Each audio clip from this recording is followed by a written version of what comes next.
Tatay Digong, Mayor, former President.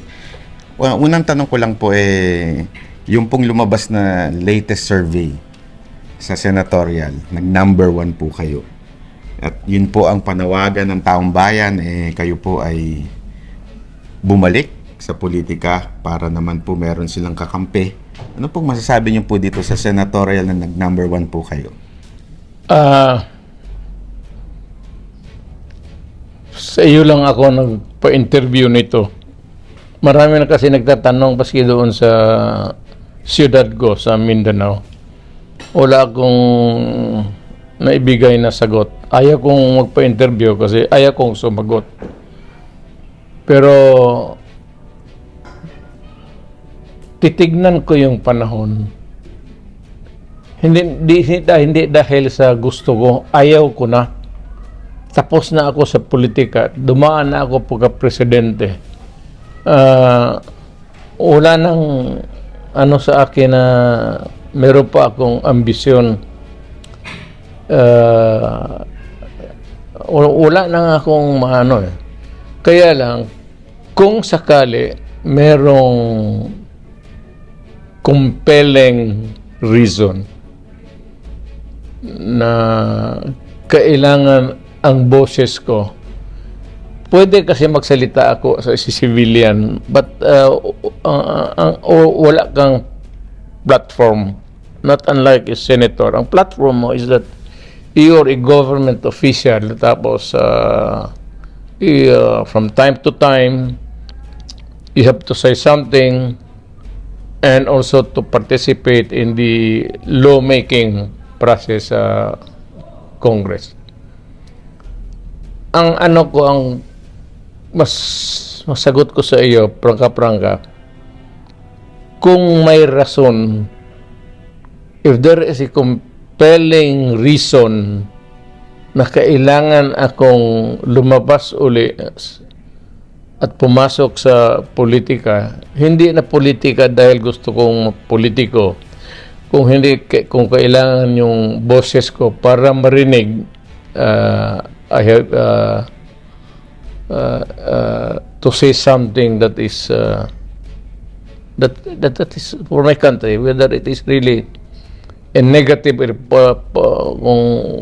positive yung sinasabi ko against usually yan sa gobyerno talaga. Baka mapipilitan ako, tatakbo ako ulit. So pag may kung may compelling reason lang, kung wala, ayaw ko na talaga kasi pagod na ako. Sir, magandang gabi po. Maraming salamat sa sagot ninyo. Kayo natuwa doon. At least kung may compelling reason, meron kaming magiging boses ngayong 2025. Ito po ang aking tanong patungkol dito sa PI. Dahil yan po ang mainit na balita ngayon at merong di umanong pera kapalit ng pirma. Kayo po ba ay pabor dito sa People's Initiative na kung tawagin nila? Alam mo, they are denying itong nagbibigay ng pera.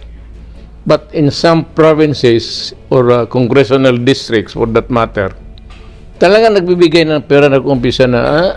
Ang buong Pilipinas, alam ninyo yan. Hindi sa lahat.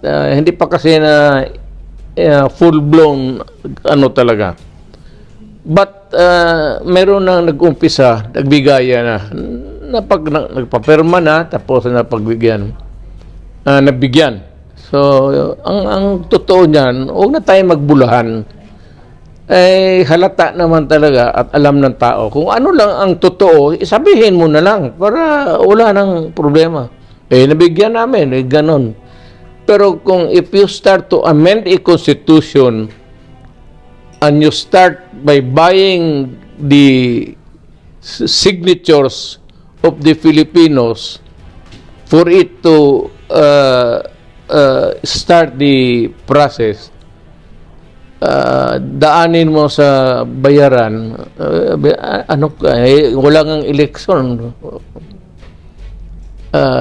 It does not only leave a bad taste in the mouth, actually. It's almost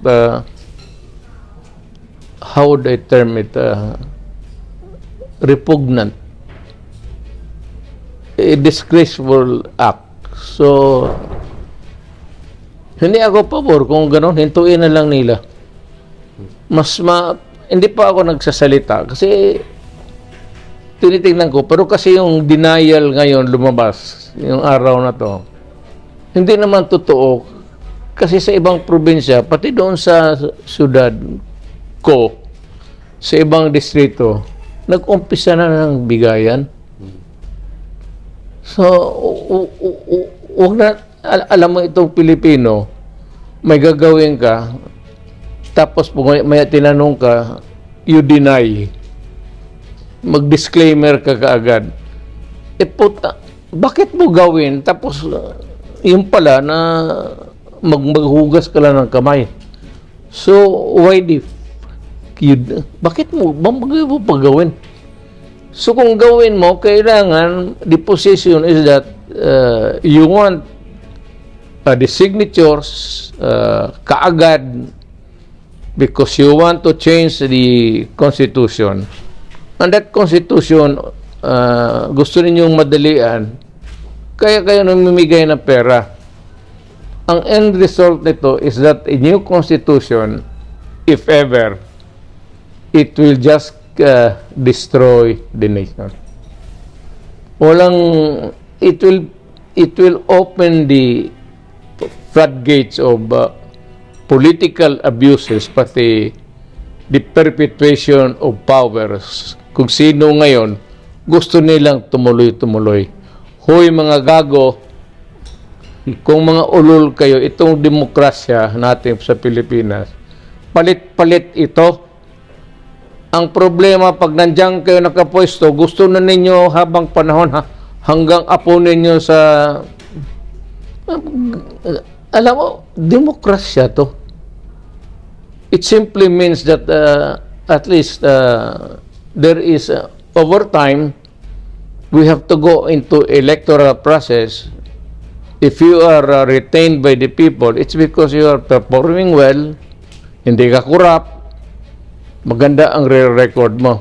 Pero kung masamang tao ka or you are an idiot, incorrigible, yan ang cleansing process ng demokrasya, elections.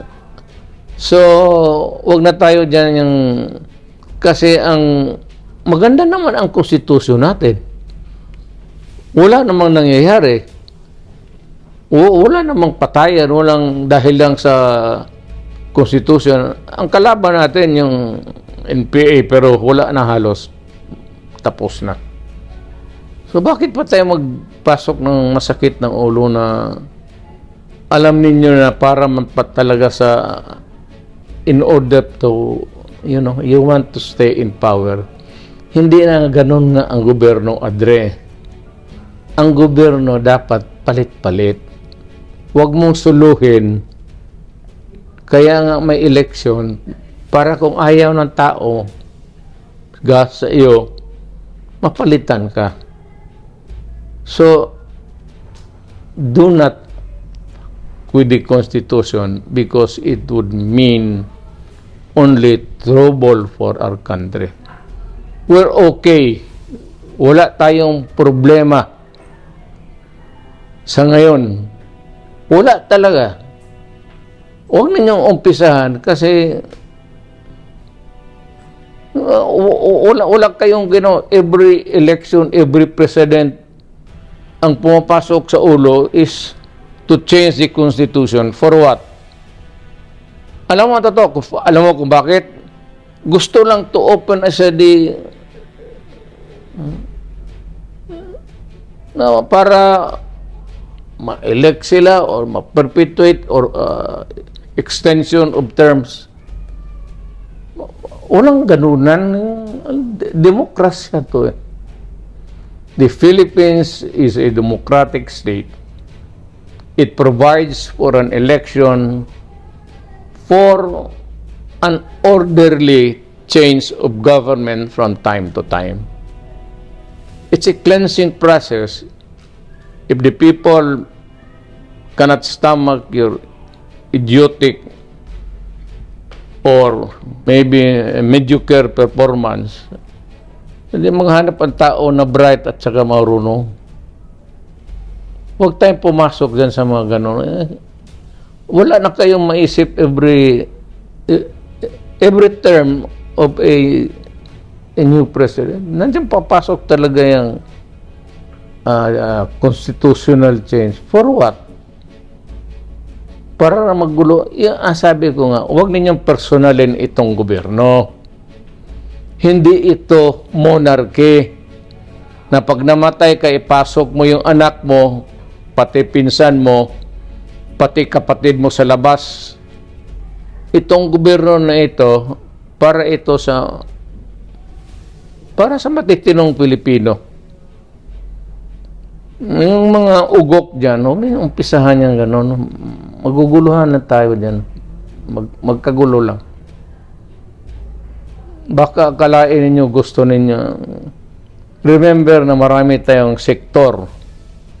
May sektor tayo sa government officials, employees, may sektor tayo sa civilian at large, may sektor tayo sa mga accountants, engineers, may sektor tayo sa military.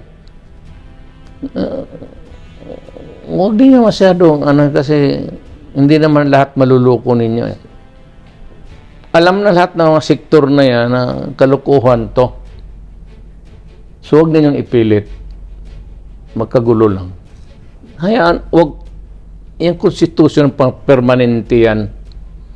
Poste yan. Ang batas could be changed from time to time. But a constitution remains to be intended to remain solid and poste for governance. From time to time, you might want to change some provision of the Constitution, but let it remain na ganyan. Yung some provisions, palitan natin. Pero yung Constitution mismo, maganda ito. Nothing is absolutely wrong with the Constitution right now. Now, maghanap kayo ng wrong, manggaling sa inyo yan. Magkagulo lang ang bayan. Hindi katanggap-tanggap. Alam ninyo, hindi lang ako. Ako retired na, wala na ako.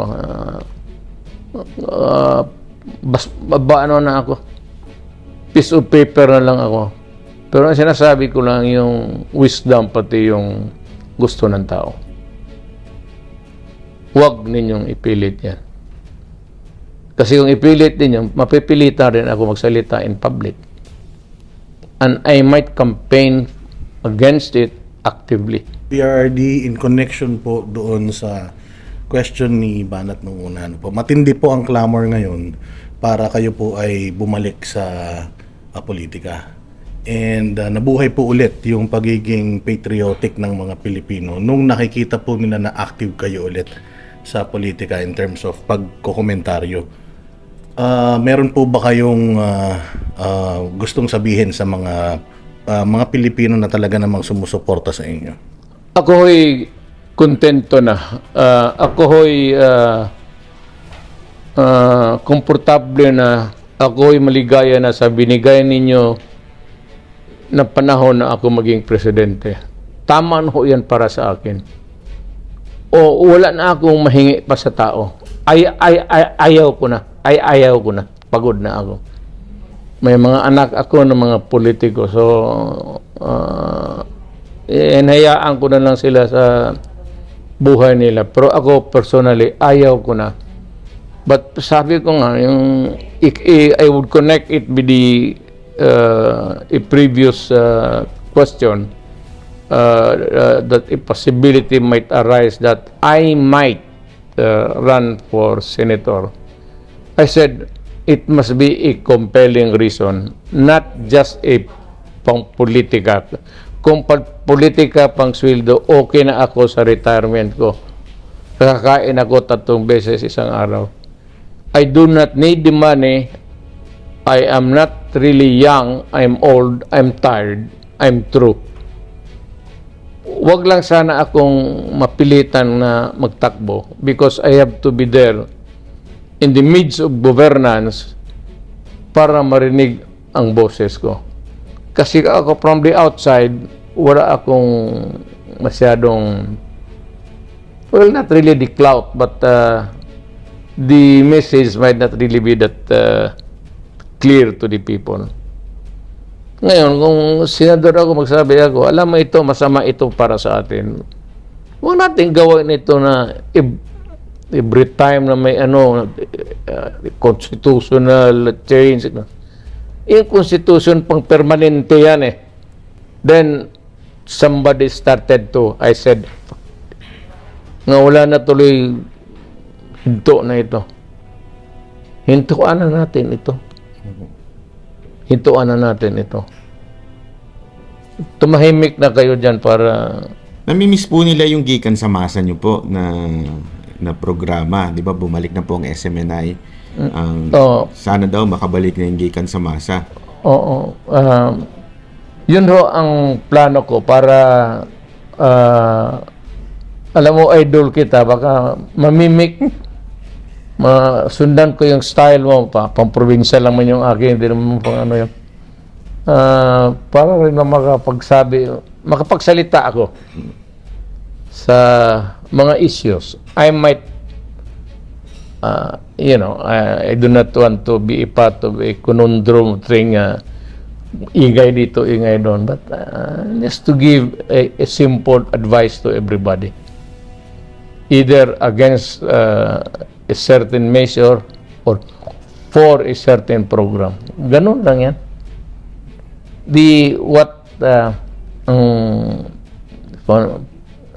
It's really all about my country. Lastly po, sir, message niyo po sa anak niyo si BP Inday na talagang grabe ho ang atake sa kanya nitong mga nakarang araw. Ano pong message niyo kay BP Inday? Sabi ko nga kay Inday, ako magprangka ako. Kaming mag-ama. Sabi ko, Day, dumaan ako dyan sa presidente.